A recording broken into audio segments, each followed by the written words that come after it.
याच्यासाठी का इतकी घाई होती की रात्री 4 वाजता पोलिसांना 5:30-6 वाजता अर्ली इन द मॉर्निंग हे सगळं सुरू हे घर पाडण्याची प्रक्रिया? का नॅशनल सिक्युरिटी होती? का नॅशनल थ्रेट होता की नाही आपल्याला आजच्या आज 24 तासाच्या आत हे पाडायचे आहे? मग महानगरपालिकामध्ये काही नियम आहे का नाही आहे? जेव्हा मतींच्या घरावर दुपारी 12 वाजता नोटीस लावण्यात आली की 24 तासाचा समय तुम्हाला देण्यात येत आहे, तुम्ही तुमचे पेपर सादर करा, तुम्ही तुमचा खुलासा द्या, मग काही तासानंतरही तुम्ही 24 तासही होऊ दिले नाही आणि त्याच्यावर कारवाई केलेली आहे. आम्ही स्वतः जाऊन मी त्यांच्या परिवाराला भेटलं, त्या एरियातले सगळे लोकांना भेटलं आणि मी त्यांना एकच गोष्ट सांगितलं की मतींवर आरोप सिद्ध झालेले नाही आहे. कोण सिद्ध करणार हे? हे काही राजनैतिक पक्षाचे नेते नाही करणार, काही संघटनांचे नेते नाही करणार, मीडिया नाही करणार. दुर्दैवाने हे तिघ मिळून कलेक्टिव्हली एका माणसावर आरोप होतो आणि त्याच्यावर इमिजिएट तुरंत त्याला दोषी ठरवण्याचा जे प्रकार सुरू आहे त्याचा आम्ही निषेध करतो. म्हणून आम्ही त्यांच्या परिवाराला जेव्हा भेटलं तर आम्ही त्यांना एकच गोष्ट सांगितलं की आपको घबराने की जरूरत नाही है. मतीने काही चूक केली असेल तर एका इंडिव्हिज्युअलनी केलेली आहे.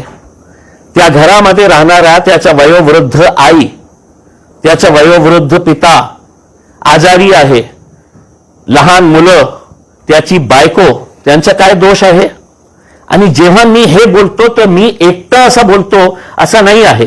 हे माझ्या हातात जे आहे सुप्रीम कोर्टाचे चीफ जस्टिस RS गवई 2024चा जजमेंट आहे, जेव्हा हायकोर्ट सुप्रीम कोर्टाने उत्तर प्रदेशमध्ये जे कल्चर सुरू होता JCB लावून घरे पाडण्याचा, काही निर्णय येण्याच्या अगोदरच कुणाच्यावर आरोप झाला की JCB घेऊन जायचं आणि त्याचं घर पाडायचं.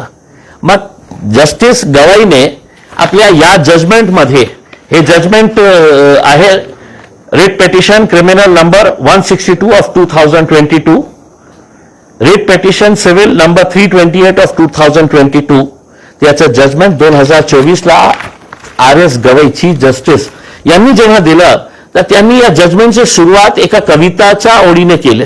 ते कविता प्रदीप ने लिहिलेली आहे. त्याच्या 4 ओळी मी आपल्याला त्याचं जजमेंटची सुरुवात त्यांनी असं केले होते. अपना घर हो, अपना आंगन हो, इस ख्वाब में हर कोई जीता है, इंसान के दिल की ये चाहत है कि एक घर का सपना कभी न छूटे. आणि त्याच्यानंतर त्यांनी जे 2 पॅराग्राफ लिहिलेले आहे ते या देशामध्ये राहणारे ते हायकोर्टाच्या जजेसलाही हे मान्य आहे का नाही आहे, लोअर कोर्टच्या जजेसलाही मान्य आहे का नाही आहे, ऍडमिनिस्ट्रेशन आणि पोलिसलाही मान्य आहे का नाही आहे. जेव्हा त्यांनी हे लिहिले, it is a dream of every person, every family to have a shelter above their heads. A house is an embodiment of the collective hopes of a family or individual's stability and security. An important question as to whether the executive should be permitted to take away the shelter of a family or families as a measure for infliction of penalty on a person who is accused in a crime. याचा अर्थ काय आहे की supreme कोर्टाने हे प्रश्न विचारलेला आहे की आपण प्रशासनाला, सरकारला हे अधिकार देऊ शकतं का की एका माणसावर फक्त आरोप झाले आणि त्याचा पूर्ण फॅमिलीला किंवा फॅमिलीजला त्या घरातून आपण बाहेर काढून त्या घर पाडण्याची परवानगी देऊ शकतं का आपण? हे सुप्रीम कोर्टाचे चीफ जस्टिस RS गवई जेव्हा हे प्रकरण कोर्टामध्ये गेलं होतं तर हायकोर्टाला हे माहित नाही आहे का की सुप्रीम कोर्टाने हे निर्णय दिलेला आहे आणि इतकं क्लिअर ऑब्झर्वेशन्स आहे त्याच्यामध्ये. मग हे या राज्यामध्ये काय गुंडाराज सुरू आहे का? आहे गुंडाराज सुरू. कोणीतरी पालकमंत्री बसतो, कोणीतरी नेता जाऊन मागणी करतो, कोणीतरी हे म्हणतो की आम्ही JCB ला स्वतः घेऊन जाऊन हे पाडू करके. हे गुंडाराज नाही आहे तर काय आहे? तिथे का विरोध केलं नसतं का लोकांनी? मी नाही गेलं असतं रात्री 2 वाजता तर लोक विरोध करणार होते. मी त्यांना एकच गोष्ट सांगितली होती की तुमचं घर पाडण्यासाठी ते येत आहे, ते घर पुन्हा बांधण्याची जबाबदारी आम्ही घेणार. ते घर आम्ही बांधून देणार. आणि आम्ही म्हणजे या देशामध्ये जे आज ये गुंडा राज पासून जे लोक त्रस्त झालेले आहे, हैराण झालेले आहे, हे सगळ्यांची जबाबदारी आहे. लोकांनी कॉन्ट्रीब्यूट करेल, आम्ही कॉन्ट्रीब्यूट करणार, आम्ही स्वतः कॉन्ट्रीब्यूट करणार आहे. ज्यांच्याकडे 10 रुपये आहे तर 10 रुपये कॉन्ट्रीब्यूट करतील. कारण सरकारला आम्हाला एक मेसेज द्यायचा आहे की तुम्ही या गुंडागर्दी करून एक घर पाडू शकता. घर बांधण्याची ताकद, हिंमत आमच्यामध्ये आहे. आणि ज्या माणसाचा तुम्ही घर पाडलेले आहे ते आत्तापर्यंत त्याला दोषी ठरवण्यात आलेला नाही आहे. दुर्दैवाने कोणी दोषी ठरवलेले आहे आपल्यालाही माहीत आहे आणि आपण सुद्धा याच्यामध्ये दोषी आहे. या देशामध्ये जे काही चाललेलं आहे याच्यामध्ये आपलाही सहभाग इतकंच मोठा आहे. या देशातल्या मीडियाला जे आज त्यांना प्रश्न विचारत नाही आहे, का तुमची हिंमत झाली नाही आहे की म्युन्सिपल कमिशनरला प्रश्न विचारण्याची, की हे माणसाचं घर तुम्ही काय एकटं आहे, एक घर आहे या शहरामध्ये, 40% इलिगल कन्स्ट्रक्शन, त्याच्यामध्ये अनेक किती असे घरं आहे जे भारतीय जनता पार्टीचे निवडून आलेले कॉर्पोरेटर्सचे आहे. हे डॉक्युमेंट्स आहे आमच्याकडे. आज जाणार आम्ही महानगरपालिकेच्या आयुक्तांना हे दाखवणार आहे की तुम्ही लिहिलेले आहे या डॉक्युमेंटमध्ये की हे इलिगल कन्स्ट्रक्शन आहे, त्या कॉर्पोरेटरची सदस्यता रद्द करा, हे तुम्ही लिहिलेले आहे. मार्चचा ऑर्डर आहे तुमचा, मग का करण्यात येत नाही याच्यावर कारवाई, की फक्त तुमची सरकार आहे? मग या देशामध्ये, या राज्यामध्ये 2 कायदे आहे की इम्तियाज जलीलसाठी वेगळा कायदा आहे आणि ह्या भारतीय जनता पार्टीचे किंवा शिवसेनेचे लोकांसाठी वेगळा कायदा आहे. असं होऊ शकत नाही. पण तुमच्यामध्ये हिंमत नसेल तर आमच्यामध्ये हिंमत आहे, आम्ही जाऊन हे प्रश्न विचारणार आहे. तुम्ही या सगळ्या पाऊल उचलणार आहात का? कारण सातत्यानं तुमच्यावर आणि तुमच्या पक्षावर टीका होताना कोण करतो? संजय शिरसाट कोण आहे ते? कोण आहे ते? पालकमंत्री आहे ना. कशा प्रकारे चोरी केली होती त्यांनी, कशा प्रकारे लुटून खाल्लं होतं, पुराव्यासहित अँटी करप्शनचे डायरेक्टर जनरलला मी भेटलो होतो, पुराव्यासहित. सीबीआयला सगळे पुरावे दिले होते. कसले पुरावे? वेट्स हॉटेलची पैसे कुठून आणले होते, कशा प्रकारचे सगळे नियम धाब्यावर ठेवून आपल्या मुलाच्या नावावर एक हॉटेल तुम्ही कशा प्रकारे बळकावली होती. दलित समाजाचे, आपण दलित समाजाचे आहे, एससी समाजातले आहे, 364 दिन नाही, मी हिंदू आहे, 1 दिवसासाठी मी एससी होणार आहे. मग आपल्या समाजातले गोरगरीब लोकांची वर्ग 2 ची जमीन कशा प्रकारे आपल्या मुलाच्या नावावर बळकावून घेतली होती या माणसाने. शेंद्रामध्ये जे रिझर्व्ड MIDCचा प्लॉट होता ट्रक टर्मिनससाठी, सगळे नियम धाब्यावर ठेवून आपल्या पदाचा गैरवापर करून कशा प्रकारे ते रिझर्वेशन काढून ते जमीन पुन्हा आपल्या मुलाच्या नावावर करून घेतली होती. हे जे राग होतं ना, डिस्ट्रिक्ट कोर्टच्या समोर कोट्यवधींची रुपयांची जमीन जे आहे, आज जिथे काम सुरू आहे, कोट्यवधी रुपयांची जमीन आहे. किती पैशामध्ये घेतली बघा. सगळे पुरावे दिले होते. राग होता त्यांचा, राग आहे त्यांचा माझ्यावर की मी तर या शहराचा हिटलर आहे. पोलीस माझ्या समोर उभे राहते हात जोडून, प्रशासन माझ्या समोर उभे राहतं आणि हे इम्तियाज जलील कोण आहे. म्हणून ते राग जे आहे त्यांना असं वाटतं की अब आया ऊंट पहाड़ के नीचे, अब इसको रगड़ दो करके. शिरसाट साहेब, मी घाबरणारा माणूस नाही आहे, मी लढणारा माणूस आहे. आणि तुमच्यामध्ये जितकी ताकद आहे तुम्ही लावा. मी पोलिसांना, प्रशासनाला, तुम्ही काही कोर्ट नाही आहे, तुम्ही काही पोलीस नाही आहे. मला माहित आहे तुम्ही पोलिसांवर दबाव टाकेल, तुमची सरकार आहे, तुमची हुकूमत आहे, पण मी पोलिसांना सहकार्य करेल. आणि तुमच्या बोलण्याप्रमाणे आता तुमच्यावर जबाबदारी आहे. तुम्ही जे माझ्यावर जे आरोप केलेले आहे की हे माझी नातेवाईक होती, आता तुम्हाला सिद्ध करावं लागणार आहे. नाही तर कोर्टामध्ये खेचण्याची ताकद मला पण आहे. मी तुम्हाला पण कोर्टामध्ये खिचू आणि कोर्टामध्ये हे तुम्हाला सिद्ध करावं लागणार आहे की कोण माझी नातेवाईक होती. आणि जे तुम्ही आरोप केले ना की MIM कशा प्रकारचं आतंकी संघटन आहे, MIM वर बंदी घाला करके. शिरसाट साहेब, तुमचे जे पप्पा दिल्लीमध्ये बसलेले आहे ना, पंतप्रधान नरेंद्र मोदी साहेब, त्यांनी हेच आतंकवादी संघटनांचे जे प्रमुख आहे असदुद्दीन अवैसीला जगभरामध्ये त्यांनी पाठवले होते या देशाचा मुद्दा राखण्यासाठी, या देशाचा हित काय आहे, या देशामध्ये आणि कशा आहे याचे मुद्दे मांडण्यासाठी तुम्हाला नाही पाठवले होते. माझे असदुद्दीन अवैसीला पाठवले होते, ज्यांच्या बाबतीत तुम्ही हे बोलत आहे की हे अतिरेकी संघटन आहे. तर मोदी साहेबांना विचारा तुम्ही जाऊन की तुम्ही एका अतिरेकी संघटनांचे प्रमुखाला विदेशात पाठवले होते करके. बोलताना थोडासा अकलेचा वापर करा साहेब. मला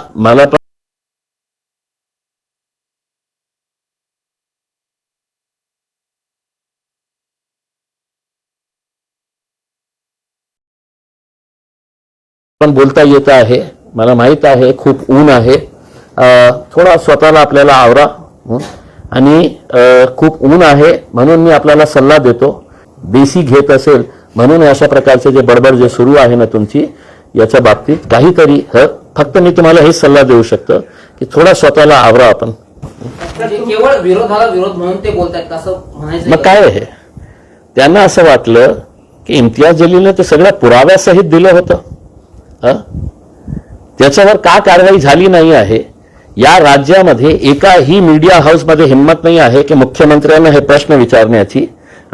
आणि तू हे माणूस जे आहे हे इतकं दूध का धुला होता, तर त्यांनी स्वतः मुख्यमंत्र्यांना पत्र पाठवायला पाहिजे होतं. मी आज तुमच्या मार्फत त्यांना विनंती करत आहे कि अगर तुम दूध के धुले हुए हैं, तुम बहुत स्वच्छ प्रतिमे के हो, बहुत आदर्शवादी हो उसमें, तो तुमने अब मुख्यमंत्री को पत्र लिखना और ये कहना कि इम्तियाज जलील ने मेरे ऊपर है तो झूठे गंभीर आरोप लगाए हैं करके उसकी उच्च स्तरीय इंक्वायरी करो करके उसमें. मग हे जे माझ्या बाबतीत बोलत आहे ना की इम्तियाज जलीलला जेलला पाठवणार आहे, मी जेलमध्ये जाणार का तुम्ही जेलमध्ये जाणार याचा निर्णय तुमच्या पत्रावर निर्भर असेल.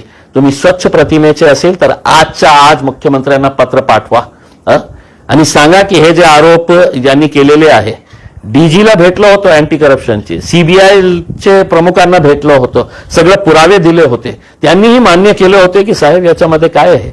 पण नियम काय सांगतो माहित आहे का, की तुम्ही जेव्हा हे सिद्ध पुरावे पण दिले तर सरकारकडून परवानगी घ्यावं लागतं त्यांच्यावर अक्षर घेण्यासाठी. चोर चोर मौसेरे भाई, कौन परमिशन देने वाला है. सकाळी नितेश राणे कारवाई झाल्यानंतर ही जी अतिक्रमण हटवण्याची कारवाई जी झाली या MIMचे नगरसेवकावर झाली, मात्र भाजप आहे, शिवसेना आहे, त्यांची देखील अतिक्रमण आहे. आज दुपारी आम्ही महानगरपालिकेच्या आयुक्तांना विनंती करणार आहे की आम्हाला थोडासा टाइम द्या, आम्ही तुमचे डॉक्युमेंट्स तुम्हाला दाखवण्यासाठी येत आहे. तुमचे महानगरपालिकेचे जे डॉक्युमेंट्स आहे ज्याच्यामध्ये स्पष्ट तुम्ही लिहिलेले आहे की या कॉर्पोरेटर, या पक्षाच्या कॉर्पोरेटरनी इलिगल कन्स्ट्रक्शन कशा प्रकारे केलेलं आहे. मग प्रश्न त्यांना जाऊन आम्ही हे विचारणार आहे की साहेब या शहरामध्ये किंवा या राज्यामध्ये किंवा या देशामध्ये दोन अलग वेगवेगळे कायदे कानून आहे का, आमच्यासाठी वेगळं आणि त्यांच्यासाठी वेगळं, हे प्रश्न विचारण्यासाठी दुपारी आम्ही जाणार आहे. त्याला जोडून असा प्रतिवाद केला जातोय की लतीफ पटेल हे आरोपी आहेत आणि ते आरोपी नाहीत पुण्यात. कोण जे इतर नगरसेवक आहे ज्याचं इलिगल आहे. आपण नोटीस बघितलं का, ते महानगरपालिकाने नोटीस जे लावलेली आहे कुठेही उल्लेख नाही आहे. दाखवा तुम्ही वाचलं नसेल, मी वाचलेलं आहे. हेच दुर्दैव आहे ना की तुम्ही याच्यामध्ये वाचलं का की त्यांनी हे सांगितलेले आहे की हे आरोपी आहे म्हणून आम्ही हे त्या घर पाडत आहे. त्यांनी लिहिलेले आहे की इलिगल कन्स्ट्रक्शन आहे, अनऑथराइज्ड कन्स्ट्रक्शन आहे. मग आमचा अनऑथराइज्ड आहे आणि त्यांचा अनऑथराइज्ड ऑथराइज्ड होतो, कारण सत्ता त्यांची आहे करके असणे. तुमच्या आणखी एका नगरसेवकाला अटक केली आहे. 3 अपत्यातलं लपवलं असं म्हणून 420 गुन्हा दाखल केला, अटक पण लगेच केली. ठीक आहे, देखिए काय आहे, कोणी चूक केली असेल तर पोलिसांची जबाबदारी आहे कशा प्रकारचे कारवाई करायचे आहे.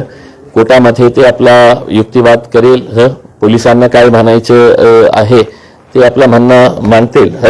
मला काहीही नाही आहे, मी तर स्पष्ट बोलणारा माणूस आहे की माझ्या पक्षातून कोणी चूक केली असेल तर कायद्याप्रमाणे ते जे प्रोसेस आहे त्यांना फॉलो करावा लागणार आहे.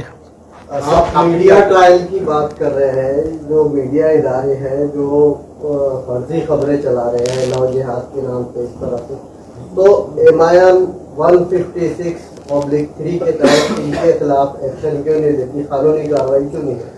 बघा काय आहे की देखिए यही मीडिया है, हर मीडिया हाउस के बारे में मैं बात कर रहा हूं, जिसने चीख कर है तो सुबह से लेकर रात तक है तो यही ही बात चिल्ला रहे थे कि ये निदा खान एचआर डिपार्टमेंट की हेड थी, वो लड़कियों को रिक्रूट करती थी टीसीएस के अंदर, और वहां पे जाकर उनका ब्रेन वॉश किया जाता था करके। कई दिनों तक ये सिलसिला चलता रहा। फिर टीसीएस ने है तो एक स्टेटमेंट इशू किया और उसने कहा कि वो टेलीकॉलर है करके, जो समूह से ऐसे टेलीकॉलर्स आईटी कंपनीज के अंदर होते हैं, वो टेलीकॉलर है, उसका एचआर डिपार्टमेंट से कोई लेना देना नहीं है करके उसमें। तो मेरा ये है कि कभी ना कभी अपने आप को भी आईने में देखना पड़ेगा ना मीडिया को, कि हम क्या कर रहे हैं करके उसमें, और हम कितनों के पीछे भागेंगे। ये जो ट्रायल बाय मीडिया जो हो रहा है इस देश के अंदर, ये देश के लिए बहुत घातक इसलिए हम कह रहे हैं कि मीडिया का रोल जो है वो एक फोर्थ पिलर ऑफ डेमोक्रेसी है। लोकशाही के जो 4 स्तंभ है उसमें से एक मीडिया का है। लेकिन अगर मीडिया ही एक एजेंडा के तहत अगर काम करना शुरू कर दे कि साहब इसको आरोपी हो गया है, अब वो नेता बोल रहा है कि मैं दोषी है, तो चलो दिन भर है तो दोषी उसको बना के है तो उसको बिल्कुल कटघरे के अंदर खड़े कर दे और उसको फांसी पे चढ़ा दे। लेकिन संजय सिरसाट बोल रहे हैं कि इम्तियाज जलील के बहुत करीबी रिश्तेदार है। मैं तो चाहूंगा साहब कि देखिए आरोप करने के लिए आपकी भी जांच होनी चाहिए ऐसी मांग कर। देखिए मैं अगर ये कहूंगा कि संजय सिरसाट का ठेठ संबंध जो है अशोक खरात से है, संजय सिरसाट का रिश्ता जो है वो अशोक खरात के साथ है, अगर मैं ये कहूंगा तो मुझे सिद्ध करना पड़ेगा उसमें। तो अब आपने कहा है कि ये बच्ची मेरी रिश्तेदार है करके उसमें, तो आपको सिद्ध करना पड़ेगा। नहीं वही महाशय ने करा, आप चिंता ना करें उसमें, वो उन्हीं को मैं ये कह रहा हूं।